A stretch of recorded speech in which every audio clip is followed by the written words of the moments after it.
Hello, everybody. So, for today's video, we're going to be talking about the different forms of government, and this is going to be the part two of my previous video. Okay. So, if you haven't seen that yet, you can check that out. And this is just going to expand on the other various types of governments, various forms of governments. So, let's begin with the first one, which is ergotocracy. Okay. So the premise of ergotocracy is basically just a government, okay? You have a government that is run by people who are what we call the proletariats. And if you already know what a proletariat is, it's basically just the working class, okay? The people who are laborers are the ones who run a certain nation, okay? Or who run a certain government. Okay. Now we have the next form of government, which is fascism. Okay. So fascism is basically just this ultra-nationalist sort of government. Okay. And what we mean by an ultra-nationalist is basically, okay, this this form of government advocates extremely for whatever cause that they have, okay? And fascism, they often fall onto authoritarian regimes, okay?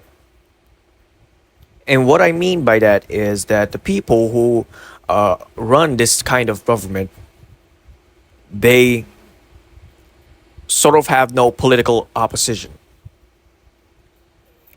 And the state is basically run, and every decision that is made in this state is run by the people who are leading this kind of government, the fascism government, okay?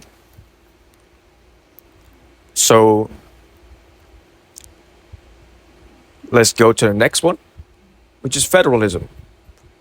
Federalism is basically just a decentralization of power. So let me elaborate on that. What I mean by decentralization of power is you could imagine, okay? You could imagine a central government, okay? You could imagine sort of a hierarchy. Let's say I'm the president, or you're the president, okay? Let's say you're the president of the United States.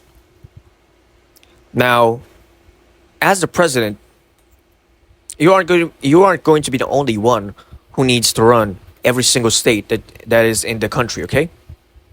You need people who are working under you, as with companies, okay? As with companies, if you're the CEO of a company, you need people who are working for you, who work under you. And so the same premise applies in federalism. It is basically just a sharing of power. It basically just shares power to certain other bodies of the government. And these other bodies that I'm talking about are running the smaller parts of the country. Okay? So in other words, like regions, okay? So that's basically the essence of federalism. You're basically just delegating, okay? You're basically just delegating the government tasks to other states, to other regions of your nation.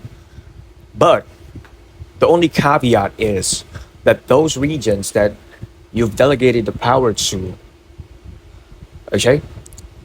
As you're still the president, you own absolute power over them, okay?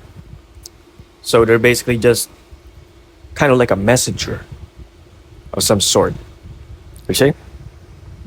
So let's go on to the next form of government, which is feudalism.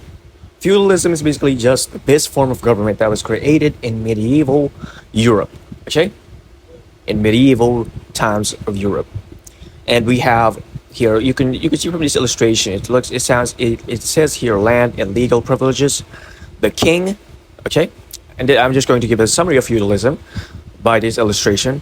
Okay, on the very top is you could see is the king. Okay, the monarch who rules the certain nation or the certain state. This is the king, and the king basically just gives land to the great lords and the lesser lords. And these great lords and lesser lords, they are what we call nobility.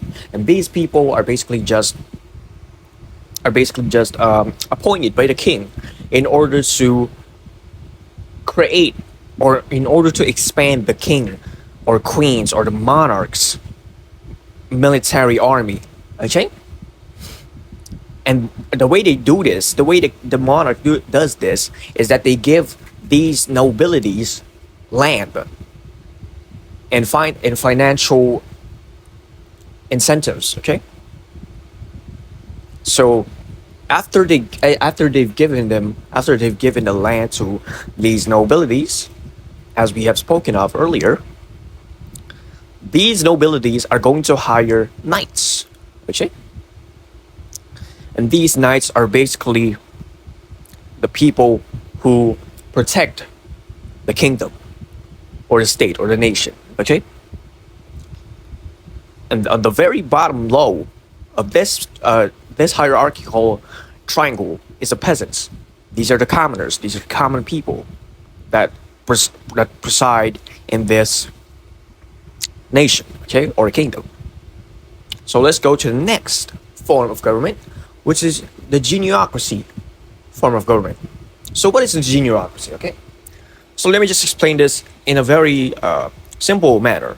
The geniocracy is basically just a form of government where the people who are in leadership positions are what we call geniuses.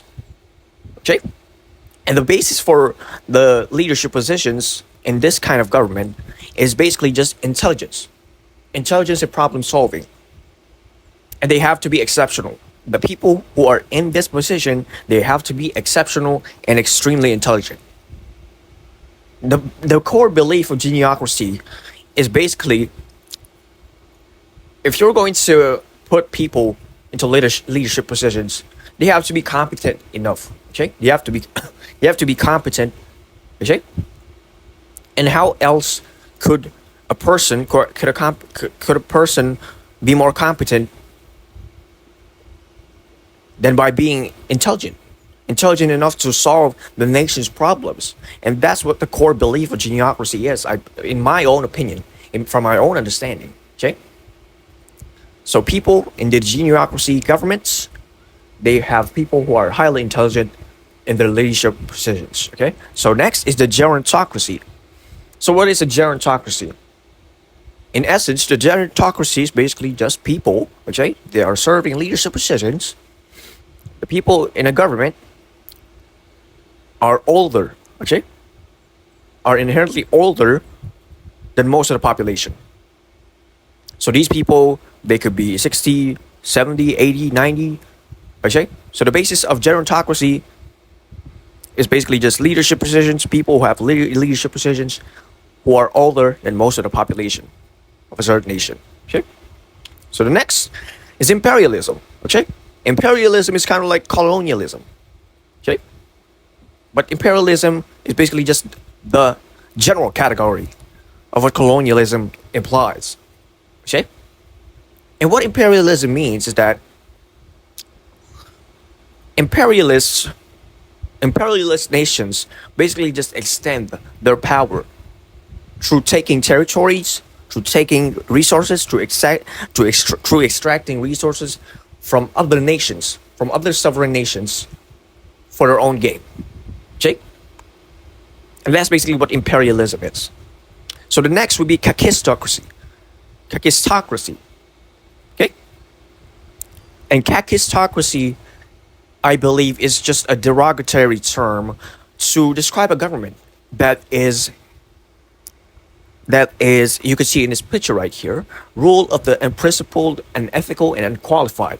We can circle in on that last word that this illustration says, which is unqualified. So the people who are in kakistocracies, the people who are in authoritative positions in the government in a kakistocracy, are people who are unqualified, who are the worst of the worst. As Wikipedia should say, the people who are leading this kind of government are the worst of the worst. Okay? And you can see right here, this is kind of a, I think this is a book cover. You can see the book here. You can see the flag right here, and that's the Philippines. So I'm assuming this book could argue that the Philippines is a kakistocracy because the people who are governing this country are unqualified or the worst of the worst people to be in these leadership positions. But that's my assumption. Okay, so we could go to the next form of government, which is the kleptocracy. So a kleptocracy is basically just a form of government wherein the people, okay, wherein the leaders basically extract their own resources for their own selfish gain. Okay? And that's the essence of kleptocracy. They take, they could take the taxes, they could take the funds, okay? They could take the charity funds that people are giving to the government, okay? They're stealing from their own people. This is the kleptocracy, okay? The leaders in the government are stealing from their own people. So now we go to the last part, to the last form of government that we're going to be discussing today, which is the logocracy. A logocracy's main premise is that instead of taking material action, instead of taking practical actions in order to improve a nation, they use words instead. So it's basically just a battle of the words. Okay? So the people, the leaders who are considered to be in a logocracy, okay, they basically just use words. They just talk.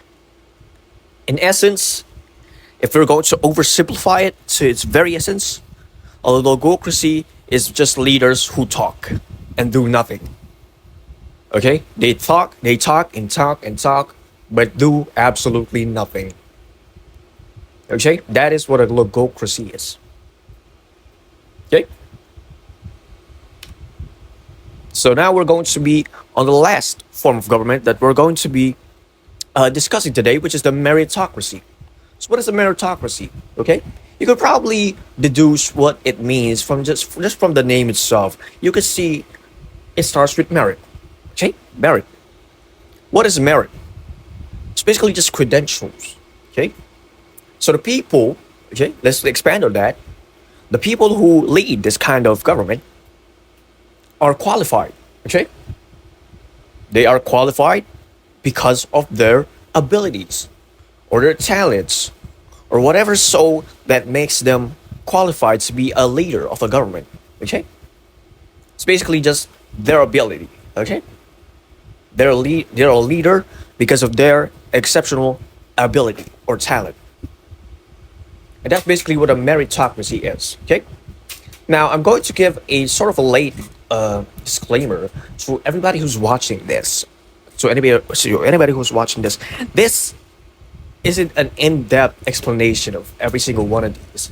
Because if I were going to go in-depth on these, this is going to span a lot longer than just 20 minutes. Okay?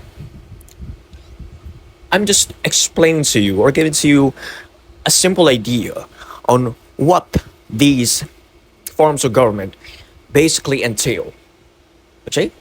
And as you may have already noticed, I have not given any example whatsoever of what countries involve these forms of government.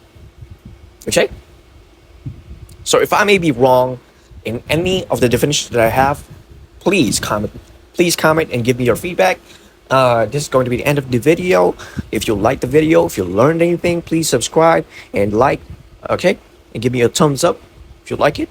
And if you didn't, then please comment and tell me why you didn't like it. I will be sure, okay? I will be sure to read whatever you have to say, okay? So thank you for watching. This is Rich Andre, and this is the different forms of government, part 2. There's going to be a part 3, and the part 3 is going to be the finale of this.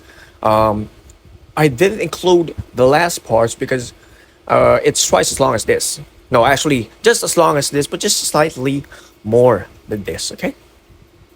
Because there are a lot of forms of government, okay, that